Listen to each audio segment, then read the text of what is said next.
Stone hopper সতর্কতামূলক একটি silent বাজায়, যেটা দেখে এলিয়েনরা প্রচন্ড শক্তিশালী একটি সাউন্ড তৈরি করে, যে কারণে সবার কানে 12টা বেজে যাওয়ার মতো অবস্থা।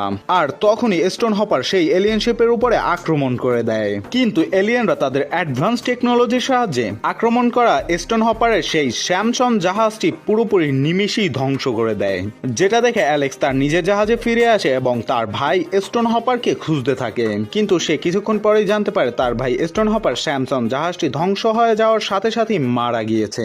আর অ্যালেক্সের ভাই যেহেতু কমান্ডার ছিল, তাই কমান্ডার মারা যাওয়ার কারণে নতুন কমান্ডারের প্রয়োজন ছিল।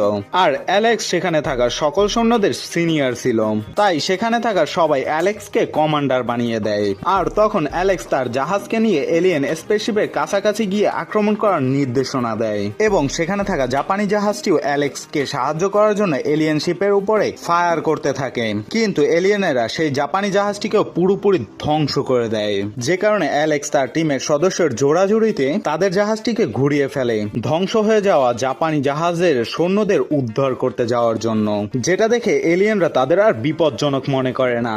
আর অ্যালেক্সের জাহাজের উপরে আক্রমণ করা বন্ধ করে দেয় এবং তাদের তৈরি করা 3টি হাইটেক ফাইটিং ও একটি ছোট এয়ারক্রাফট আইল্যান্ডের দিকে রিলিজ করে দেয়, যার মধ্যে ড্রোন 3টি গিয়ে আইল্যান্ডে থাকা একটি ম্যারিন বেস ও একটি ব্রিজ পুরোপুরি ধ্বংস করে দেয়, যাতে করে ম্যারিনে বেঁচে থাকা কোনো সামরিক বাহিনী তাদের কোনো ক্ষতি না করতে পারে।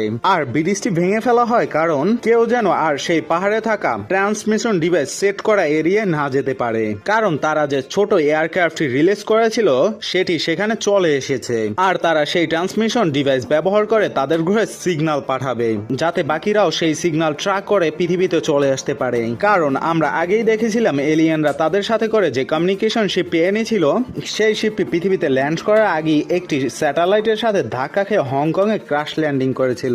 বন্ধুরা, আপনারা যদি সম্পূর্ণ এক্সপ্লেনেশনটি একসাথে দেখতে চান তাহলে ডিসক্রিপশন এবং কমেন্টে দেওয়া লিংকে ক্লিক করে ফুল ভিডিওটি দেখে আসতে পারেন।